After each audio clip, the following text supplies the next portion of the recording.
Bonjour, c'est Damien. Au sommaire... Bonjour, c'est Damien. Au sommaire, le médaillon d'Orion par Poisson Fécond. Bienvenue dans Parlons Lecture.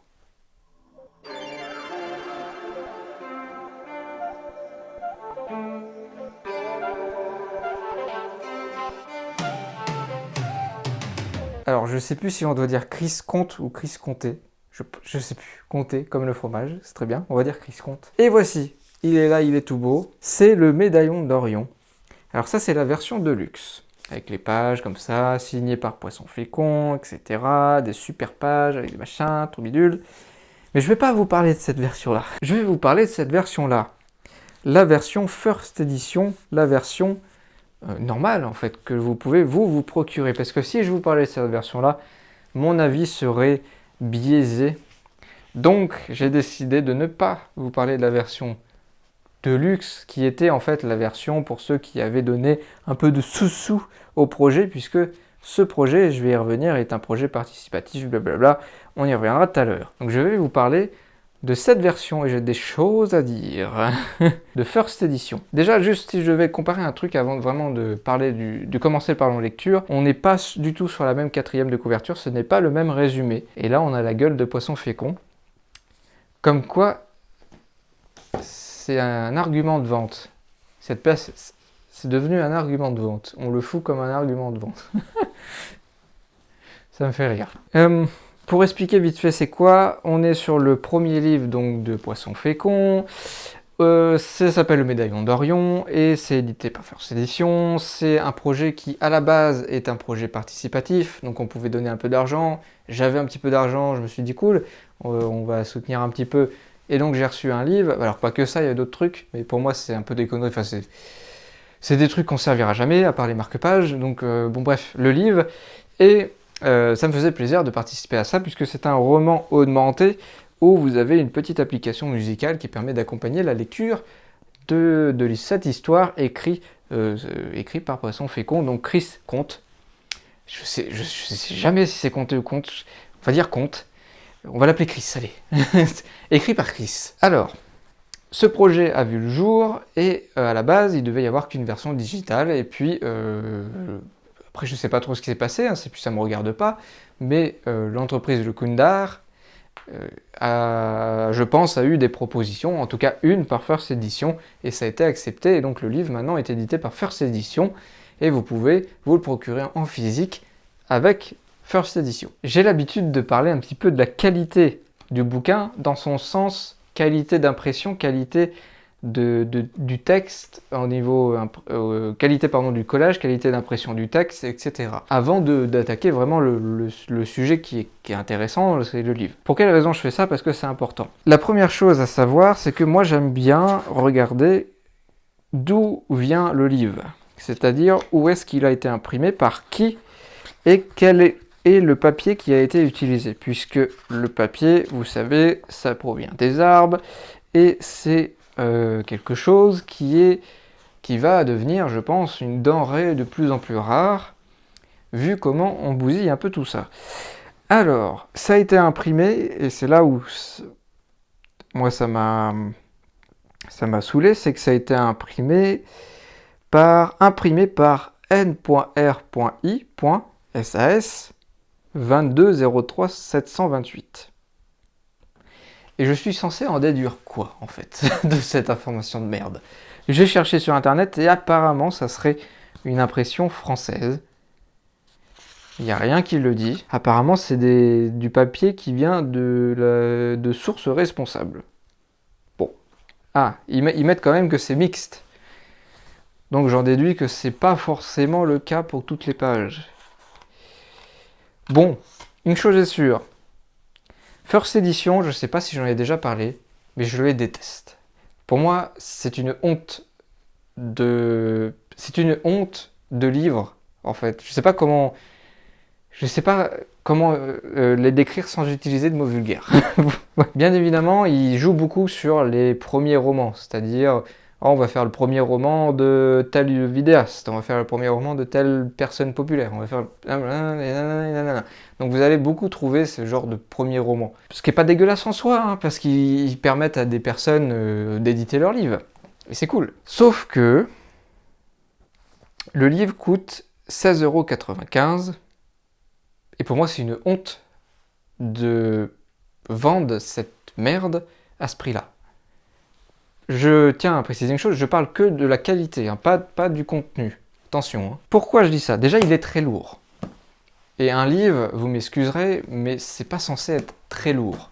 La plupart des bouquins que j'ai, même les bouquins avec des couvertures en rigide, on n'est pas sur ce poids. C'est pas normal que le truc il est aussi lourd. C'est très très très très chiant à lire. Et surtout... alors là, il faut que je vous montre ça. Hein. Je rappelle que ça coûte 16 € et quelques, c'est cher. Regardez, je sais pas si on voit bien, mais j'ai une miette de pain, je sais pas d'où ça vient. C'est cassé, ici c'est coupé, c'est cassé. Et en fait, c'était pas comme ça quand je l'ai acheté. Juste, j'ai tourné la page et ça a fait... J'étais en mode... ah, bon. La qualité des pages est horrible. On est sur des pages qui sont très chiantes au toucher, qui sont très lourdes. On est sur des textes qui sont très très gros. On est sur des marges qui sont importantes. Enfin, c'est une catastrophe, quoi. Je veux dire, vendre ça, mais moi j'aurais honte. Mais vraiment, surtout à ce prix-là. Hein. Honnêtement, pour la première fois depuis que je fais des parlons de lecture, je vous conseillerais d'acheter la version digitale. Vraiment. Ne faites pas plaisir à First Edition, n'achetez pas ça. N'achetez plus du First Edition. Cette qualité est catastrophique. Le prix, hors de question. Ne payez pas, ne donnez pas un seul centime à ça. En fait, c'est compliqué d'expliquer en vidéo parce que vous n'avez pas le ressenti. Vous n'avez pas le ressenti. Que ce soit des pages, que ce soit du livre et tout. Mais honnêtement, très honnêtement, ne vous laissez pas avoir par le côté « oh, ça brille, c'est pas mal ». Achetez-le en version digitale. Vous serez, je pense, beaucoup mieux logis qu'avec ça. Ou achetez-le d'occasion. Je ne sais pas qui a validé ça, mais honte à vous. Hein. Vraiment, hein. C'est catastrophique. Il y a aussi autre chose qui, moi, me dérange. J'ai l'impression que c'est un peu voulu de la part de la maison d'édition, parce que ça y est pas, en fait, sur le... Quand on regarde la version collector, si je puis dire, il y a marqué Chris Comte, le Gundar, et il n'y a pas marqué Poisson fécond. Et là, vous allez me dire, mais Damien, c'est quoi le problème? T'as un problème avec Poisson fécond? Non, j'ai pas de problème avec Poisson fécond, et j'en veux pas, parce que c'est un mec qui a l'air très sympa, et j'aime bien ses vidéos. Mais j'ai vraiment l'impression, comme pour beaucoup de maisons d'édition comme ça, qui mettent en avant, qui impriment, qui éditent plutôt, parce que c'est pas eux qui impriment, mais qui éditent les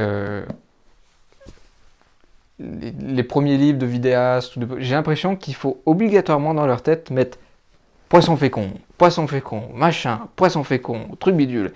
C'est une pub pour poisson fécond ou c'est un livre? Au bout d'un moment, c'est dérangeant, quoi. Tu sais plus si tu lis un livre qui a été écrit par un mec qui veut se faire de la pub, ou si ça a vraiment été écrit avec l'intention d'écrire une histoire. Alors moi je sais que ça a été écrit avec l'intention d'écrire une histoire, puisque c'est le principe, voilà, c'est quand tu prends ça, tu vois qu'il n'y a pas marqué poisson fécond partout, enfin, au bout d'un moment c'est casse-couille, quoi. Même si on peut se poser la question. Et là ça me permet de faire la transition avec vraiment l'histoire. Je vais déposer ce livre, désolé, hein, mais il est ultra lourd, enfin c'est super chiant à prendre en main. Donc on va suivre l'histoire d'une jeune femme. Alors bien sûr je vais pas vous spoil, donc les éléments, je sais ça peut être embêtant pour certains qui attendent un argument derrière quand je leur dis, quand je leur donne quelque chose, ils me disent oui mais il faudrait bien que tu prouves un peu. Oui mais si je prouve si je donne trop d'arguments, je vous dévoile le livre en fait. Donc je suis un peu coincé entre les deux. Dites-moi dans les commentaires si vous voulez que je vous dévoile ou je fasse une partie spoil. Là en tout cas il n'y aura pas de partie spoil. Ça se peut peut-être que je dévoile des choses sans le vouloir. Ça parle d'un médaillon. En fait, on va suivre l'histoire d'une jeune femme à en devenir, puisque elle est encore au bac, dans la période du baccalauréat. Et elle a une histoire particulière, puisqu'elle ne vit pas de la même manière que toi tu vis. C'est-à-dire, elle va pas se coucher dans un lit, elle va pas faire ci, elle va pas faire ça, etc. Donc ça, c'est notre point de départ. Et avec ce point de départ, Poisson Fécond, puisqu'il faut dire Poisson Fécond, va développer tout un mystère autour d'un médaillon d'Orion. Alors pourquoi d'Orion? Parce que il appartient à un vidéaste, parce que de son livre, il y a... Enfin, on y reviendra un peu, c'est un peu bizarre. C'est un vidéaste qui s'appelle Orion, qui est très populaire sur Internet, et qui va lancer un petit truc comme ça avec un médaillon. Je vous en dis pas plus, et en gros, vous l'avez deviné, la jeune demoiselle, la jeune femme qu'on va suivre, va avoir un lien, comment dire, pas avoir un lien, mais va avoir un rapport avec ce médaillon. Et il va s'en suivre des péripéties à travers le livre, à travers l'histoire. Il n'y a pas que ces persos, il y a d'autres persos, heureusement. Et puis on a aussi les dessins et la musique qui accompagnent ça, puisqu'on est sur un roman augmenté. C'est un premier roman, c'est une première histoire. Mon avis global, c'est assez moyen. Non pas que ça soit mauvais ou que ça soit super bon, hein. C'est assez moyen, assez osef. Je vais commencer par ce que je trouve pas ouf. Déjà, la première chose, c'est qu'il y a beaucoup trop d'éléments qui font penser à la chaîne de Poisson Fécond. Poisson Fécond, c'est incrusté dans son livre, quoi. C'est... Bon. Ok, moi ça me dérange. Mais en même temps, je m'y attendais puisqu'il en avait plus ou moins parlé. Il avait dit qu'il y aurait des persos qui sont sur sa chaîne YouTube qui apparaîtront dans le livre, et c'est vrai. Et là-dessus, il a pas menti, on peut pas lui en vouloir. Il nous avait prévenu. Mais moi, ça me dérange. Quand j'achète ce genre de livre, c'est pour justement lire une histoire, quelque chose de neuf. Enfin, c'est quelque chose de neuf, mais j'ai pas envie de trouver des éléments que je connais déjà, qui viennent de notre monde réel, pour venir s'incruster dans l'histoire. Enfin, même si c'est pas tout à fait le même nom, on sait de qui ça parle ou de quoi ça parle. Et moi, je trouve que ça fait un peu tâche, en fait. C'est au bout d'un moment, faut se libérer de ça, et genre, tu fais ton histoire, tu racontes ton histoire, et c'est tout. Et c'est très bien. Moi, c'est pour ça que ça me dérange ce genre de truc, parce que ça me sort totalement du truc. Mais on était prévenus. Donc là-dessus, il n'y a pas erreur sur la marchandise. On savait qu'il y aurait des persos qu'on connaît déjà de l'univers de Poisson Fécond, de sa chaîne YouTube, de ses chaînes YouTube. Donc, on était prévenus. Là-dessus, mais pour moi, c'est dérangeant. Parce que ça me sort à chaque fois du livre, de l'histoire. Je suis obligé de me remettre dans l'histoire. Ça me fait chier. Il y a aussi un autre point, mais avant d'attaquer vraiment le gros point pour moi qui est un peu le point faible du livre, c'est un petit point qui est les rêves. L'auteur met des éléments concernant le rêve dans son histoire, notamment un truc avec les doigts, qui revient, mais qui ne sert à rien. Ça ne sert à rien, pas un moment dans l'histoire, ça aura une importance. C'est juste pour nous dire, oui, t'es bien dans le monde réel. Je sais. Pas besoin de ça. Je savais qu'on était dans le monde réel. Et ce qui aurait été encore plus malin, c'est de ne pas le mettre. Parce que là, on se serait posé des questions. Et ça aurait peut-être plus perturbé le lecteur, mais dans le bon sens, plutôt que de nous dire non, mais en fait, on est bien dans le monde réel. Oui, bon, bah j'ai compris où tu veux en venir, en fait, avec ton histoire. C'est bon, j'ai compris. Je sais qu'à la fin, ça sera comme ça. Et ça s'est passé comme ça. Et je pense que ces éléments n'aident pas forcément. Et en même temps, je sais pour quelles raisons ils sont là, puisque Poisson Fécond a annoncé qu'il voulait faire plein de livres. Alors, je sais pas si c'est des suites, mais en gros dans le même univers, si j'ai bien compris, qui serait étalé sur plusieurs tomes. Alors c'est très bien, moi j'adore les gros projets, hein. Moi-même j'ai des projets de scénario, de long métrage que j'ai envie de faire, voilà, et je cherche des trucs pour produire. Donc cool, moi j'ai qu'une hâte, c'est de voir ce que ça va donner. Et je pense que ça va parler plutôt des rêves. En tout cas, il y a quand même des gros trucs qui font penser que ça pourrait parler de ça. Sauf que c'est bien d'incruster ça, ces éléments de rêve, notamment les doigts, mais comme je vous dis, ça sert à rien dans le livre. Et en plus, je dirais même, ça vient un peu casser un peu la conclusion, enfin tout l'acte 3 du bouquin, parce que tu te dis, bah oui, en fait, tu sais que tu es dans le monde réel, donc vu que l'histoire, tu comprends assez rapidement comment ça va se dérouler, comment ça va se terminer, tu aurais pu, en tout cas, moi j'aurais peut-être pu avoir des doutes si l'histoire ne te disait pas, mais on est bien dans le monde réel. Donc à force de dire on est bien dans le monde réel, bah je sais comment ça s'est terminé en fait. Avant, et j'étais rendu même pas à la moitié de l'histoire, je savais que ça allait se terminer comme ça, et ça s'est terminé comme ça, donc aucune surprise. Ce qui aurait été peut-être judicieux, c'est pas de mettre des éléments de rêve qui servent à rien, et de nous laisser le doute. Et à la fin, on est là en mode, comme dans le perso, peut-être qu'on serait plus avec le perso en disant ah, mais alors est-ce que c'est vrai, est-ce que c'est pas vrai? Puis au fil des aventures de l'histoire, même quand la conclusion arrive, je me dis est-ce que c'est vrai, est-ce que c'est pas vrai? Je peux pas trop en dévoiler parce que sinon je dévoile vraiment l'intrigue et tout ça et j'ai pas envie. Après, ça enchaîne un autre truc pour moi qui est péjoratif, vraiment c'est le gros point faible pour moi du bouquin, c'est le développement. C'est-à-dire, le livre part dans une certaine direction pendant quasiment 70-80% de son histoire et on s'en fout un peu. En tout cas, je m'en fous un peu. C'est-à-dire, au bout d'un moment, ça tourne en rond. On a à peu près les mêmes éléments qui reviennent. Et vu que j'ai compris où ça va, et ben j'ai envie que le livre va là où j'ai compris que ça allait. Et non pas qu'il tourne en rond. C'est comme une personne qui met le doigt comme ça sur le verre, là. Et tu sais qu'au bout d'un moment, elle va mettre son doigt dans le verre. Mais elle continue à tourner autour. Comme quelqu'un qui tourne autour du pot. Vous savez l'expression qui veut te dire quelque chose que tu sais parfaitement ce qu'il va te dire, mais qui prend bien son temps et qui continue à tourner, tu vois. Et bah c'est super chiant, parce qu'au bout d'un moment j'en ai eu marre, j'avais envie de faire une pause, et je me demande même si j'ai pas fait une pause. Ça fait un petit moment que je l'ai lu, parce que ras le cul quoi. Et à la fin j'ai enchaîné, parce que j'avais envie de terminer, je savais comment ça allait se terminer, ça s'est terminé comme je savais que ça allait se terminer. Et c'est dommage, parce qu'en plus à la fin ça part dans une direction qui est tout autre, mais alors du genre, tu passes... je vais parler un peu de couleur, mais tu passes du blanc au noir, ou du noir au blanc, comme tu veux, d'un coup comme ça. Et tu fais, ouh, c'est un peu brutal. Pas dans le sens, ça va pas non plus te marquer, mais... Et je me dis, est-ce que ça aurait été pas mieux de, justement, arrêter de tourner autour du pot et mieux faire sa transition vers cette conclusion, vers cet acte 3. Et justement, peut-être mettre des éléments en plus ou en moins, ou mieux travailler les éléments pour peut-être essayer de dévier le fait que tu saches un peu très vite ce qui va arriver et peut-être, ou je sais pas, je mettre d'autres éléments et d'autres personnages parce que en fait tout arrive très vite à la fin. Voilà, c'est pour revenir sur mon image de quelqu'un qui tourne autour comme ça, c'est comme si pendant tout le livre tu fais ça et d'un coup spluc et t'as pas le temps, c'est genre comme ça, fini, point.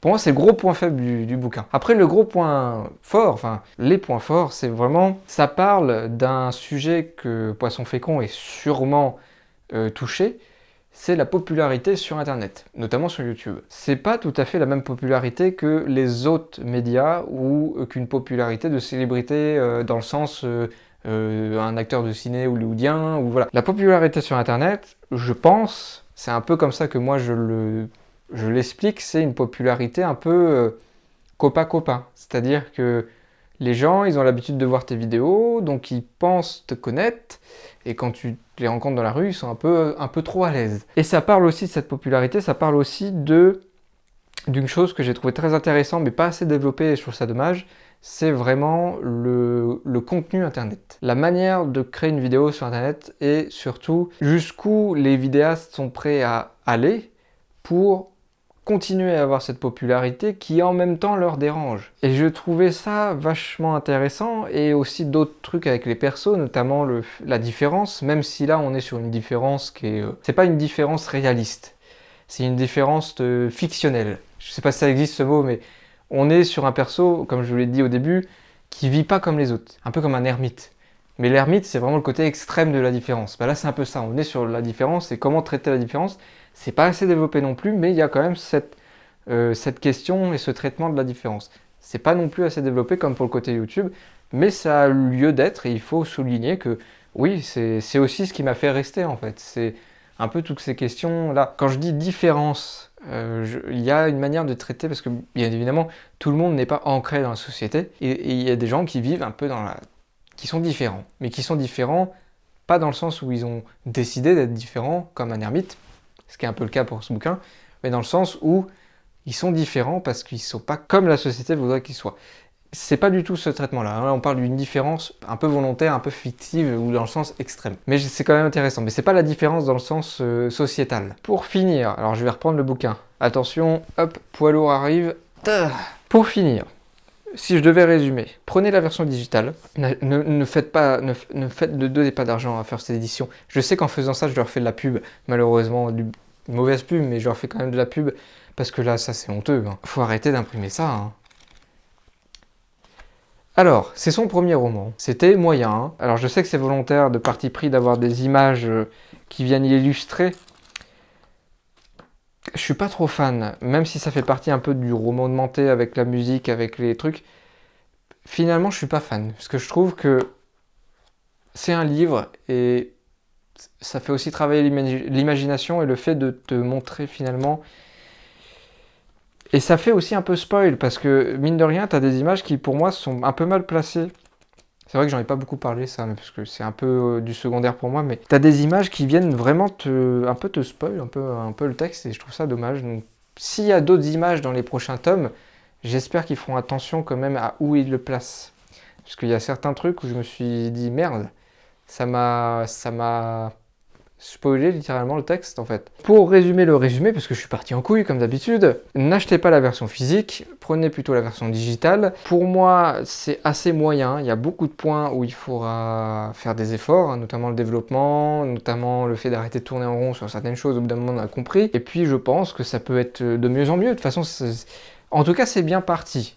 Il y a des bases qui sont intéressantes, on est sur un premier roman, donc je pense que Poisson fécond aussi, il y a peut-être des éléments où s'il relit le livre, il se dira ah j'aurais peut-être pas dû faire comme ça, comme ça. Il y a des trucs à améliorer, il y a beaucoup de choses à améliorer, mais il y a aussi des choses qui sont intéressantes, très intéressantes peut-être pas, mais intéressantes. Et je suis assez curieux de voir ce qu'il va faire après. En tout cas, s'il part dans les rêves, ça peut être intéressant. Voilà, j'en ai marre de résumer, donc on va arrêter là. Fatigué. C'est le poids du livre. Allez, c'était Damien, merci de m'avoir écouté, désolé hein, pour cette conclusion très bordélique, mais j'ai la flemme. Allez, Damien, au revoir, à la prochaine. Abonne-toi, merde.